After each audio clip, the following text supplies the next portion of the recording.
Hello, and welcome back to Cizzles, the only place to ingest the latest in technology and higher education and related services. I'm Christine Parsons, and I'd like to introduce our guest chef from Louisiana State University, Shreveport, Dr. Cassandra Williams. Welcome, Dr. Williams. Hi. Thank you. I appreciate being here. Well, we're excited to have you here. So tell us, what is the technology that you're going to be highlighting tonight? So today I want to highlight assistive technology through the use of iPads and all of the doors and windows for learning opportunities that iPads open through different applications for our students, not only with disabilities, because my heart and background lies in special education, but also for our students in the margins, really. Which is something that was ingrained in me, through my PhD in UDL, and very much so part of my practice as a professor of pre-service teachers. Oh, excellent. So what do you mean by doors and opening doors and windows? So when I'm talking about opening doors and windows through the use of the iPad, I'm talking about things like that are almost common sense for us that we do for ourselves, but that we could also do for our students to ensure that they have access to the same grade level content in reading. It's specifically in reading that their peers are getting to enjoy, but made accessible to them. Something that I practice as an educator and that I teach my students is always, if you're going to have iPads in your classroom, download Kindle Unlimited and Audible Unlimited, and have your students, like I had one account and my students shared access to it on their iPads, and they could download whatever books they wanted, and then they could download the audiobooks for whatever they wanted. And with those audiobooks, my students who were reading, and they were 6th, 7th, and 8th graders who were reading on like 3rd, 4th, 5th grade level, but they still had access to books that were on grade level that their other peers had access to because we were utilizing that technology. That must have made a big difference for those kids to be able to talk to the students that were reading on grade level, to be able to talk about those books that they were reading and then they could share and communicate. Did you find that? Yeah, what I really found was their conversations between each other got a lot better as far as like having commonalities. Because they had found a common interest. Like one specifically was the Hunger Games. I had one girl who's very gifted in my classroom. And I had another student who was just a struggling academic student who also struggled behaviorally. And whenever he got a hold of the Hunger Games and got onto the finish of the book, they were able to just chat it up and have all kinds of conversations about it and, really find a common ground. And that, was a big deal in my classroom whenever you're talking about all students who all have behavior disorders. And that's why I think it's such a big deal for our pre-service teachers, because they're going to need all of the tools and ammo possible in their repertoire before they go into these classrooms, because they don't know how to manage or deal with behavior yet. So we're going to need all of those relationship building tools possible and all of those tools that are going to make their job easier whenever they're in survival mode. Because, if we don't, we're just setting them up to get blindsided. Yeah, it's interesting too, because you're talking about an audiobook as a tool for building relationships, not for necessarily teaching reading. But that's just as important. It's just as important for teachers to make sure that they build those relationships between the students and give them the opportunity to share. I completely agree, and I tell my students this, my pre-service teachers, I'm like, listen, y'all, my number one priority at all times is your mental and emotional well-being. If you need to have a mental health day and miss class, I would rather you miss class and be alive than come to class and not be alive in a few days. And that's the reality of the situation.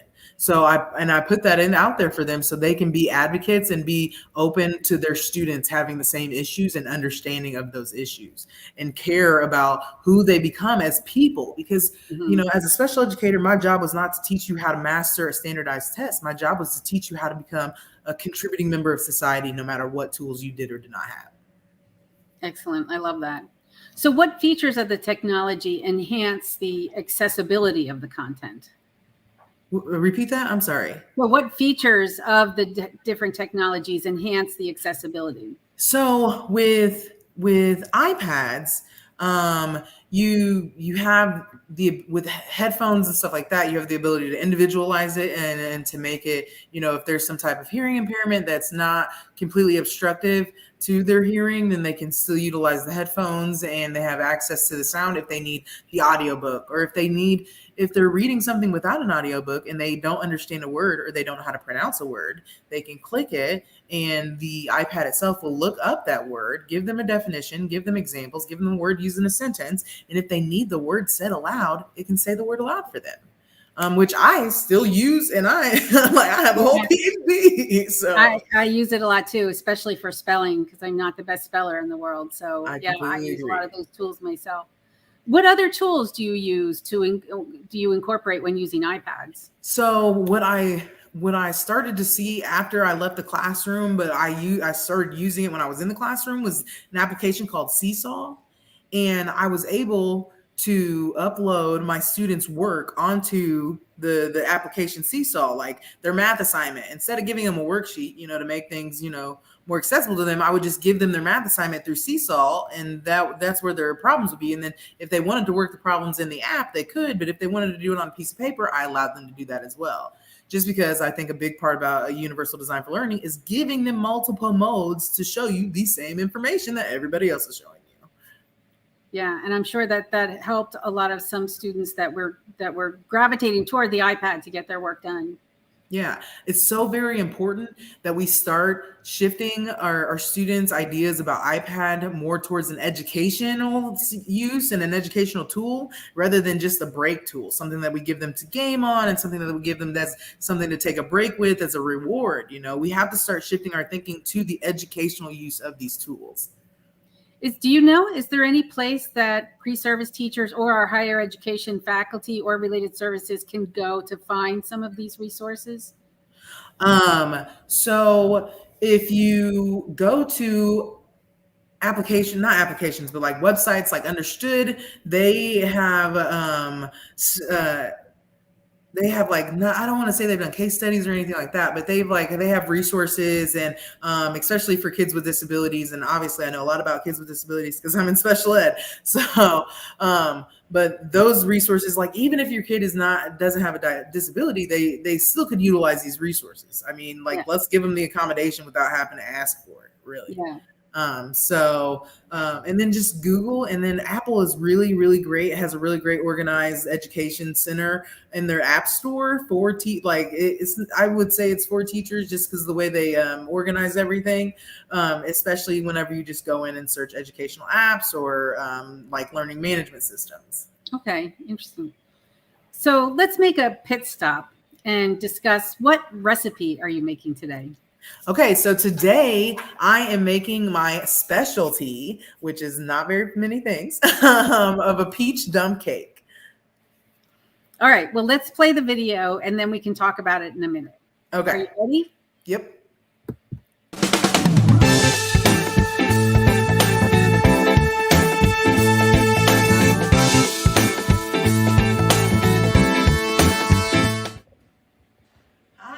Welcome to my kitchen and my home. Today we are doing our professional development about technology in the classroom and why our pre-service teachers really need to learn this technology.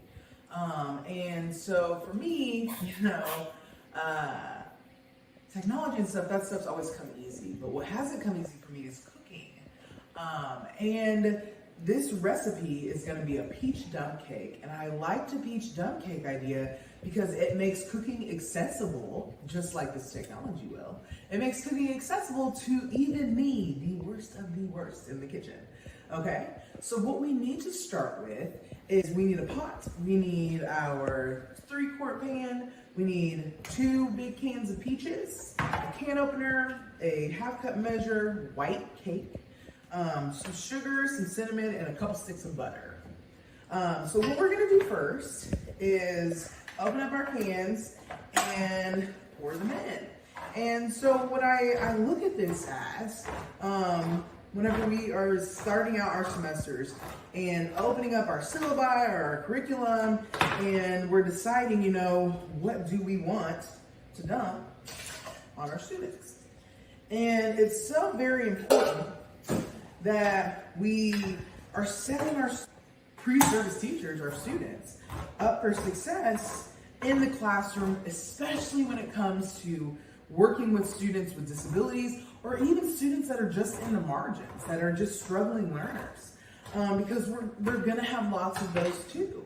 So when we make these decisions, I always find it vitally important, especially if we're preparing 21st century teachers to teach 21st century learners, that we dump on all of the technology and all the accommodation resources that assistive technology provides. Okay, so now we have our 2 cans of, I've broken down. We have our 2 cans of peaches and pop. We are going to, I add, it just depends on how frisky I'm feeling. I add anywhere from half a cup to a cup of sugar. So we're gonna get our sugar out. That's like half a cup. And that looks good. So we're gonna leave it at a half a cup. And then we're gonna pour some cinnamon in. I do like maybe a couple teaspoons. Obviously not a big measurer. And then we're gonna take this bad boy and we're gonna put it on the stove for around 10 minutes. Alexa, set a timer for 10 minutes. So what's really important is that we want to stir all of our ingredients together as soon as the pot starts getting hot. And we really want to mix it well to make sure that our peaches are really coated with cinnamon and it's all fluid throughout the syrup. And by the way, when you're picking out peaches, you want to get heavy syrup cans because that syrup is really what you're going to cook your cinnamon and sugar in, and you're going to need a lot of that. And you don't want to really add water because that like thins it out. It's not fun. So what was I saying? I was talking about ensuring, one, I use my Alexa as a timer. I firmly believe every classroom should have an Alexa because it is a piece of assistive technology. It's something that we use, everybody uses it in their homes right now, but it's a piece of assistive technology and it helps you meet the needs of timing and it helps you, I always use it for timers. It plays your music, it does all kinds of things. I think they're really good assets for the classroom to have. So, now that our peaches are stirred, we can take a look at them. And then I will let these cook down and I'll meet you whenever it comes to putting it back in the pan. So now that everything's come to a boil and everything is, you know, in the juices, the peaches sucked in the juices and started to caramelize with the syrup, we will bring it here and we will dump it. Making sure we get like an even layer of peaches everywhere. We want peaches everywhere. I use 2 big cans of peaches because I really like mine super peachy. So now we have the body of the cake. And now we take our white cake mix and we dump it on the peaches. We just take a knife and like even it out across the way. And then after that, we come in with our butter. So you wanna put a lot of butter on here. So you put them about an inch apart or so. And I usually do rows of 4 depending on how big my butter is and when it's not sticking together.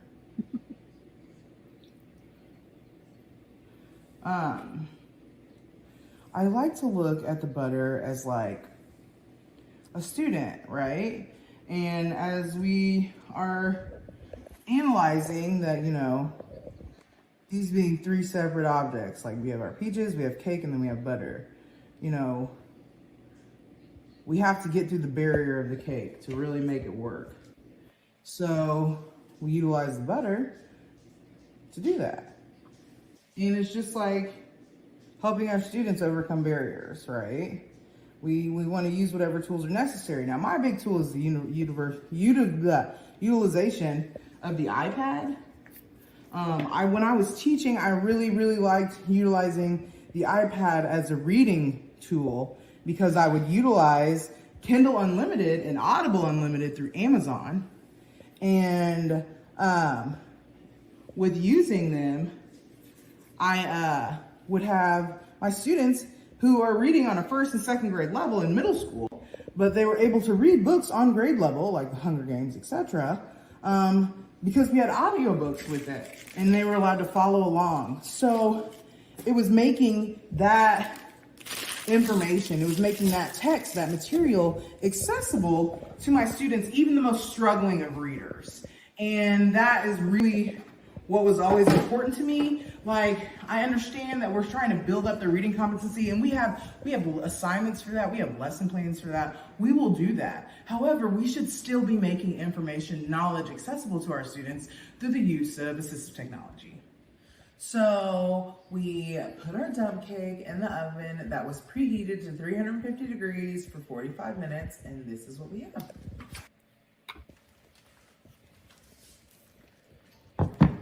So what you want to do is you let it cool for about, I would say like 15-20 minutes.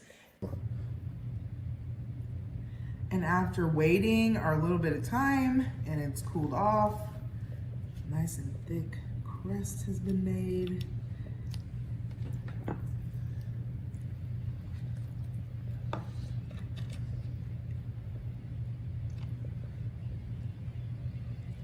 And there you have it. Peach dump cake.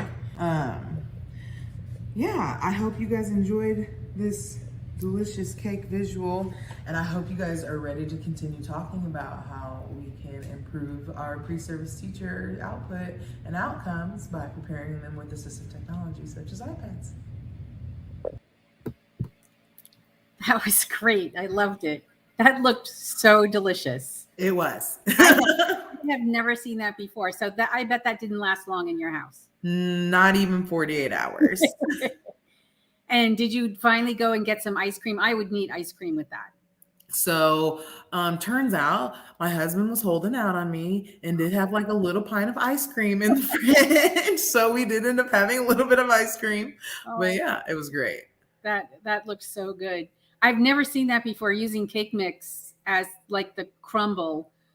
Did you ever try to mix the cake mix in with the peaches and the butter, mix it all together? No, but I would try that like tomorrow. Wow, that's like, oh, I might want to try that Right. too. Yeah, so that was peachy keen. I loved it. And I loved how you related that to mixing all the technologies that we have together to be able to serve all students, and that our pre-service teachers need to have those tools available.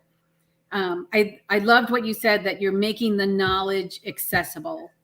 So it's not about even making the lessons accessible or anything like that. We need to make knowledge accessible to all our students. And I love that you said that. That was really, really profound. So thank you for that. Absolutely. Is there anything that you want to add to the discussion? Did we talk about everything that you wanted to bring in?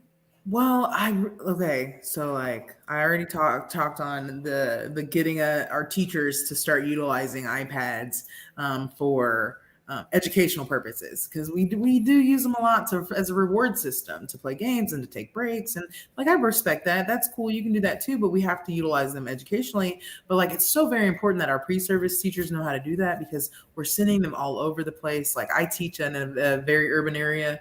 And so we're sending our pre-service, our residents out into these urban schools, and we have to equip them with all the tools possible to help close this digital divide and this achievement gap.